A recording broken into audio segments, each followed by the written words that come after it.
অনুপ্রবেশকারীদের রমরমা নিয়ে রীতিমতো তুলোধনা করেছেন প্রধানমন্ত্রী নরেন্দ্র মোদী। আরও একটি ইস্যু, নারী সুরক্ষা। বাংলার কুর্সিতে অর্থাৎ বাংলার গদিতে বসে রয়েছেন বাংলার নিজের মেয়ে, কিন্তু তারপরেও বাংলার নারী সুরক্ষা কোথায়? বাংলায় যদি মহিলা মুখ্যমন্ত্রী হয়, সেক্ষেত্রে এই রাজ্যের নারীরা কেন সুরক্ষিত নয়, সে প্রশ্নই তুলেছে বিজেপি।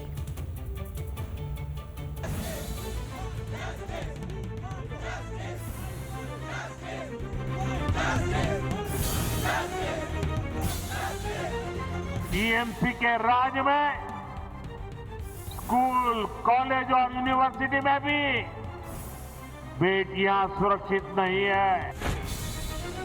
হায় রে বাংলা, এ রাজ্যের মুখ্যমন্ত্রীর গদিতে একজন মহিলা, বাংলার নিজের মেয়ে। তারপরও বারবার বাংলার মাটিতে নির্যাতিতা মা বোনেরা, মা বোনেদের ইজ্জত বাঁচাতে ব্যর্থ মমতা বন্দ্যোপাধ্যায়, তো প্রধানমন্ত্রী নরেন্দ্র মোদীর। टीएमसी के राज में स्कूल, कॉलेज और यूनिवर्सिटी में भी बेटियां सुरक्षित नहीं है। यहां शासन प्रशासन में निर्ममता ऐसी है कि बेटियों की कोई सुनवाई नहीं होती। पीड़ितों को बात बात पर कोर्ट जाना पड़ता है। इस स्थिति को बदलना होगा। ये काम आपका एक वोट करेगा। आपके वोट की ताकत है जो इन सारे कामों को पूरा करेगी। 8 থেকে 80 বাংলায় সুরক্ষিত নয় কেউই। বারবার যৌন নির্যাতন, ধর্ষণের অভিযোগ, কাকতালীয়ভাবে এই ঘটনাগুলির সঙ্গে যোগ থাকে তৃণমূলের। এ নিয়ে অবশ্য মুখ্যমন্ত্রী মমতা বন্দ্যোপাধ্যায়ের হেলদোল নেই।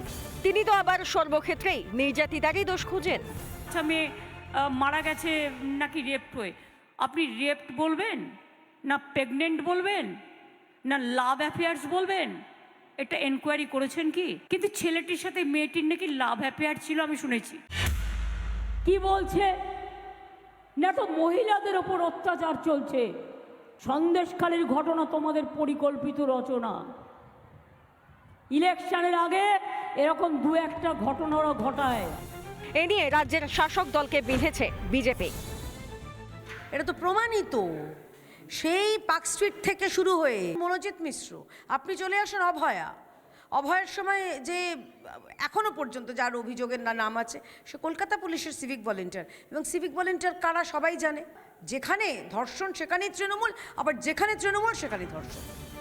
মহিলা মুখ্যমন্ত্রীর জমানায় বারবার নারী নির্যাতন, অধিকাংশ অভিযুক্তদের সঙ্গে তৃণমূলের যোগের অভিযোগ।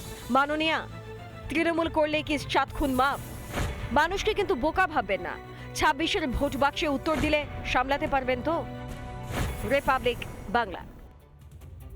নানা ধরনের কন্টেন্ট দেখার জন্য লাইক করুন, শেয়ার করুন আমাদের ফেসবুক পেজ, সাবস্ক্রাইব করুন আমাদের ইউটিউব চ্যানেল।